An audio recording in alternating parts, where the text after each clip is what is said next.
Hello, this is Michael, and my chosen cool tool is the Worldfactbook. I find that to be uh, extremely useful and a great resource of information for students and adults alike, really. So, under the Google search page, all you have to do is put in Worldfactbook, and doing that brought up this first site, the Worldfactbook CIA. Also, this window here, if you notice, has the app version for mobile devices like your phones, iPhones, whatnot. Had very good ratings, you can see. But when we click onto the World Factbook, it brings us to the CIA's homepage. And under library, they have this World Factbook. Now, this is a publication they've been printing for many years, and it's pretty much the definitive resource for all of the 267 sovereign nations and world entities. I like it because it's very easy to use, and you basically select your country, all listed here under the pull down tab alphabetically, um, starting with Afghanistan. We scroll down, let's select China to show you how rich this is really. It's laid out very well, which I like. Uh, Begins with the region of the world it's in, East and Southeast Asia, and that has a link that actually shows you the other nations of that region. And China is again the largest here. So um, it also gives you a quick snapshot of the culture, the national flag, and the regional map here, and a more conventional map with the major cities and the latitudes and longitudes. Okay. Also here, they will often have for each country a little cache of pictures that you can browse. For China, apparently they have 84. Some countries I've seen, like Cuba or American Samoa, has one. But it gives you a nice, quick video tour, if you would, of the nation, and even from satellite images to historical buildings, pictures of the people and the architecture. So that's pretty handy. Okay.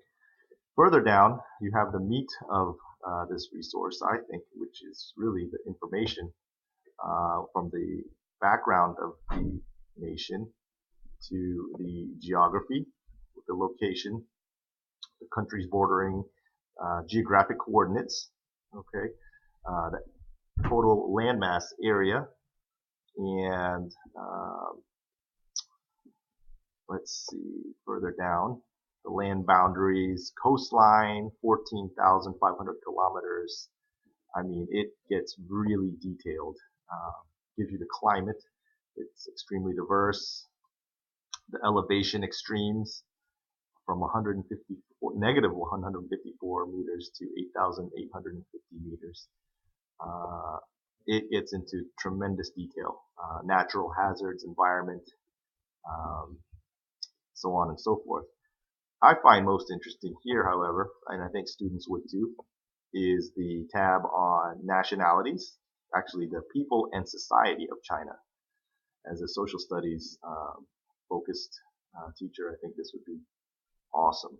It gives you the ethnic groups and the general percentage breakdowns of the population for each group, the languages spoken, religions, and the representative percentages there. The population as of this year, actually 1.3 billion people, and a lot more information further down. You can see the median age, growth rates, birth rates, death rates, um, mortality rates, life expectancies, uh, drinking waters, sources, the prevalence of AIDS and HIV, excuse me, the obesity rates even. Uh, Here's something interesting. It tells you the current literacy rates. So in China, there's 95.1% of the total population is considered literate. It's very interesting, and it even gives you a breakdown male to female, 97.5 versus 92.7. So you can compare that with other countries. Like I said, this is just one. If you look to the government, it gives you a snapshot of their government, actually much more than that even. Um, it's a communist state, the capital, administrative divisions. It gives you some interesting, quick uh, highlights of important dates for that political system. So their constitution here, amended several times, legal system, age of voting, suffrage 18. Um, it gives you their breakdown of their executive branch, legislative branch, and judicial branch. So pretty much any question that you could have about their um, government, it's posted here. Also, you could even play their national anthem, which is really nice feature, I guess. Gives you an idea or a flavor of that nation. So I'll stop that there. Uh, but it is available for a lot of the countries. Um, everything else here from the economy. This is really great because these figures are very up to date. For most of these, at least up to 2013. For the population, I think it was up to 2014. But I mean, if you look at the overview, it gives you a lot of information, really as much as you want, and probably more so. Their GDP purchasing power, exchange rates, growth rate, per capita rates, just tremendous information. And again, the best thing is that it's so well organized and categorized and easy to find.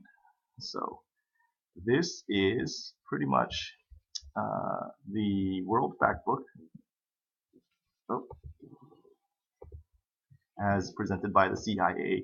Again, this is also available on a mobile app version under Google Play or iTunes. It's just World Factbook by Olianet. And you can see really quickly they also have the same information laid out in a much more concise manner. Again, you can select countries alphabetically listed. You can also do it by region, Southeast Asia, for example, for China, by country specifically. You can do a random country, maybe to quiz.